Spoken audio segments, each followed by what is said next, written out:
Movie के start में हमें एक लेडी दिखाई जाती है जिसका नाम रेने होता है। रेने की इसके हस्बैंड से नहीं बनती थी, इसीलिए वो दोनों अलग अलग रहते थे। उनका एक बेटा भी था जो कि रेने के साथ रहता था, लेकिन कभी कभी वो अपने फादर के पास भी रहने के लिए चला जाता था। नेक्स्ट मॉर्निंग रेने जब कहीं जाने के लिए रेडी हो रही थी, तो तभी वहीं पर एक स्पाइडर आ जाता है जिसे देखकर रेने काफी ज्यादा डर जाती है। इसीलिए वो चिल्लाने लगती है। इस बात से हम ये अंदाजा लगा सकते हैं कि रेने स्पाइडर से काफी डरती है। उसके चिल्लाने की आवाज सुनकर उसका बेटा वहां पर आ जाता है और वो स्पाइडर को पकड़कर वहां से ले जाता है और इसे बाहर फेंक आता है। उसके बाद हम देखते हैं कि रिने एक नाइफ उठाकर अपने पास रख लेती है। इट्स मीन कि रिने इस नाइफ को हमेशा ही अपने पास रखती थी। उसके बाद हम देखते हैं कि एक आदमी रिने की गाड़ी के टायर पर एक डिवाइस लगा देता है। ये एक ऐसी डिवाइस होती है जिसे टायर पंक्चर हो जाता है और ऐसा करने के बाद वो आदमी वहां से चला जाता है। उसके बाद रिने अपने बेटे को अपने हस्बैंड के पास छोड़ने जा रही होती है, क्योंकि वो कुछ दिनों के लिए स्काई डाइविंग करने जा रही थी। जब रेने अपने बेटे को ड्रॉप करके जा रही होती है, तो तभी हम नोटिस करते हैं कि एक गाड़ी रेने का पीछा कर रही है और इस गाड़ी में एक बाल्ड मैन यानी एक गंजा आदमी है और एक लेडी भी बैठी होती है। फिर बाल्ड मैन इस लेडी को कहता है, लेट्स डू इट। तब ये सुनकर वो लेडी अपने रिमोट से इस डिवाइस को एक्टिवेट कर देती है, जो डिवाइस रेने की गाड़ी के टायर पर लगी होती है।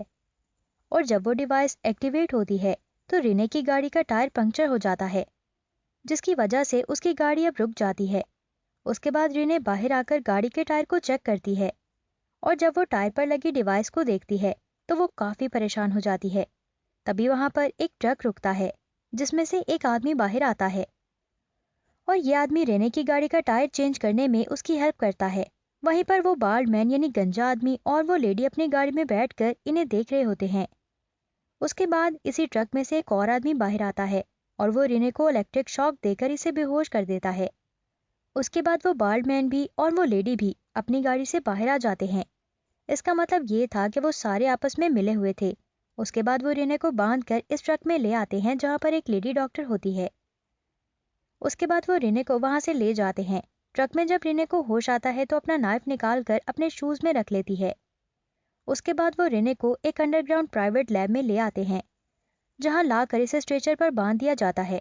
वहां रिने एक आदमी को देखती है और इसे भी स्ट्रेचर के साथ बांधा हुआ था और वो आदमी रिने को एक G1012X नाम के कोड के बारे में बताता है, लेकिन रिने को इस बात की समझ नहीं आती। उसके बाद वो लोग रिने को एक रूम में ले आते हैं और डोर को बंद कर दिया जाता है।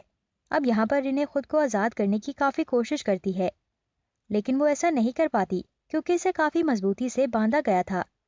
वो अपना नाइफ शूज से निकाल कर हाथों में पकड़ने की कोशिश करती है, लेकिन इसे तभी वहां पर एक आदमी की आवाज़ सुनाई देती है। वो आदमी रेने को अपने बारे में बताता है। असल में ये आदमी रेने के साथ वाले रूम में कैद था, जो रेने से विंडो के थ्रू बात कर रहा था। वो आदमी रेने को बताता है कि ये लोग हम पर एक्सपेरिमेंट कर रहे हैं, जिसमें ये लोग जबरदस्ती लोगों को उनके डर का सामना करवाते हैं। यानी लोग अपनी लाइफ में जिन चीजों से डरते हैं, इन्हीं चीजों को ये लोग उनके सामने लाकर इन्हीं डर का सामना करने के लिए कहते हैं। फिर थोड़ी देर बाद एक लेडी और वही बाल्ड मैन वहां पर आ जाते हैं। वो लोग रेने पर भी अपना एक्सपेरिमेंट स्टार्ट कर देते हैं। उसके कुछ टाइम बाद एक डॉक्टर भी वहां पर आता है। असल में जितने भी डॉक्टर्स और इनके साथ जो भी लोग होते हैं, वही इस एक्सपेरिमेंट को लीड कर रहे थे। उसके बाद वो रिने को एक इंजेक्शन लगाते हैं, जिसमें ऑरेंज कलर का ड्रग था। इस इंजेक्शन के लगते ही रिने अपने सेंसेस यानी अपने होश खोने लगती है। उसके बाद वो रिने को एक सीक्रेट रूम में ले आते हैं। वहां ये लोग रिने पर एक स्पाइडर छोड़ देते हैं। अब क्योंकि रिने का डर स्पाइडर ही था, इसीलिए वो बहुत ज्यादा डर जाती है और वो चिल्ला चिल्लाकर इनसे कह रही होती है कि प्लीज मुझे छोड़ दो, लेकिन वो लोग फिर भी इसे नहीं छोड़ते और वो स्पाइडर रेने को काटता रहता है। लेकिन थोड़ी देर बाद वो स्पाइडर को रेने से हटा दिया जाता है। फिर वो बाल्ड मैन कहता है कि मुझे लगता है कि रेने रैप्चर कर लेगी। अब ये रैप्चर होता क्या है इसके बारे में हम आगे बताएंगे। उसके बाद वो रेने को वहीं पर छोड़कर वहां से चले जाते हैं। उनके जाने के बाद रेने अपने नाइफ से खुद को आजाद कर लेती है और वेंटिलेशन सिस्टम के जरिए क्रॉलिंग करते हुए आगे बढ़ती है। उसके बाद वो थोड़ा आगे जाती है, जहां पर वो और भी लोगों को देखती है जिन पर एक्सपेरिमेंट किया जा रहा था। साथ साथ लोगों को उनके डर का सामना करवाया जा रहा था। उसके बाद रीने बड़ी मुश्किल से इस आदमी के रूम तक पहुंच जाती है, जो विंडो से इससे बातें कर रहा था। और जब रीने उस आदमी से बात कर रही होती है, तो तभी वो देखती है कि उस आदमी के पास तो स्नेक बैठा हुआ है। इट्स मीन इसका डर स्नेक था, यानी वो सांपों से डरता था, और यही वजह थी कि इन लोगों ने इस आदमी के पास स्नेक रखा हुआ था। उसके बाद वो लोग वहां पर आ जाते हैं और इस स्नेक को ले जाते हैं और रिने वहीं पर छुप जाती है। लेकिन इससे पहले कि वो लोग रिने के रूम में जाते, रिने जल्दी से अपने रूम में आ जाती है और खुद को स्ट्रेचर से बांध लेती है। और इसके बाद वो लेडी डियान वहां पर आकर रिने को एक कोड के बारे में बताती है। वो बताती है कि G1012X असल में एक जेनेटिक कोड है जो सभी इंसानों की बॉडी और क्रोमोसोम्स में होता है, और वो लोगों के डर की मदद से इस कोड को एक्टिवेट करके लोगों के डीएनए को चेंज करते हैं, और इस प्रोसेस को रैप्चर कहा जाता है। डीएनए के बदलने से लोग खुद को एक नया रूप दे सकते हैं, यानी अपनी स्किन को भी चेंज कर सकते हैं, लाइक स्नेक्स जो अपनी पुरानी स्किन को नई स्किन में बदल देते हैं। इट्स मीन वो अपनी पुरानी स्किन को उतार कर नई स्किन लगा सकते हैं। अब इस बात का यकीन दिलाने के लिए डियान अपनी आई स्नेक जैसी ही बना लेती है और वो अपना रूप बदलने लगती है, यानी वो अपनी स्किन अपने फेस को पूरी तरह से चेंज कर लेती है। और जब डियान ऐसा कर रही होती है तो रिने एक स्ट्रिंज को चुपके से अपने हाथ में पकड़ लेती है, और अब डियान जैसे ही उसके पास आती है तो रिने इसे स्ट्रिंज से डियान को स्टेप कर देती है और वहां से चली जाती है। उसके बाद वो एक और लैब में जाती है जहां इसे इसके जैसे बहुत सारे सब्जेक्ट्स के डीएनए सैंपल्स मिलते हैं, और वहां पर इन सभी सब्जेक्ट्स के नाम भी लिखे हुए थे, यानी ये उनके नाम थे जिन पर एक्सपेरिमेंट किया जा रहा था। अब वहां पर रीने का नाम भी लिखा हुआ था वहां पर, क्योंकि सैंपल लेना भी बाकी था। और तभी वहां पर एक डॉक्टर बार्डमैन आ जाते हैं। तब रीने जल्दी से वहां पर छुप जाती है। अब यहाँ पर वो लोग रीने के डीएनए के बारे में बात कर रहे थे।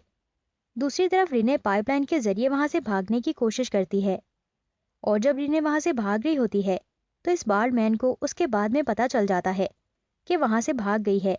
इसीलिए वो बार्डमैन रीने को पकड़ने के लिए उसका पीछा करता है। वो रीने को एक जगह ट्रैक करके वहां पर बेहोशी वाली गैस छोड़ देता है, जिससे रीने फौरन ही वहीं पर बेहोश हो जाती है। उसके बाद जब रीने को होश आता है तो वो एक रूम में बंद होती है। तभी वहां पर डॉक्टर्स और वो बार्डमैन आ जाते हैं, और यहाँ पर वो लोग बड़ी ही हल्की आवाज में आपस में बातें कर रहे होते हैं, और इनकी बातें रीने सुन लेती है। यहाँ पर वो रीने को टेस्ट भी करते हैं, और यहाँ पर हमें पता चलता है कि रीने के देखने और सुनने के सेंसेस काफी तेज हो गए हैं, यानी वो अपने टेस्ट में पास हो गई है। फिर डॉक्टर का असिस्टेंट रीने को बता रहा होता है कि हम भी पहले इंसान ही थे, लेकिन इसके बाद हमने अपने डर पर काबू पा लिया और हमने खुद को चेंज भी कर लिया, और हमें यकीन है कि हम लोगों को अपने ही जैसा बना देंगे, जिससे इनकी तादाद बढ़ती जाएगी और ये लोगों के डीएनए को चेंज करके इन्हें पूरी तरह से चेंज कर देंगे। और इनके नज़दीक ये एक ट्रीटमेंट है, क्योंकि इसकी मदद से लोग अपनी स्किन को चेंज कर सकेंगे और इनके सुनने की और देखने की सेंसेस भी तेज हो जाएंगी। वो असिस्टेंट ये भी कहता है कि हम लोग ही ह्यूमैनिटी का फ्यूचर हैं। उसके बाद वो लोग रेने को एक ट्रांसपेरेंट हेलमेट पहना देते हैं, साथ साथ इसमें बहुत सारे स्पाइडर्स भी छोड़ देते हैं।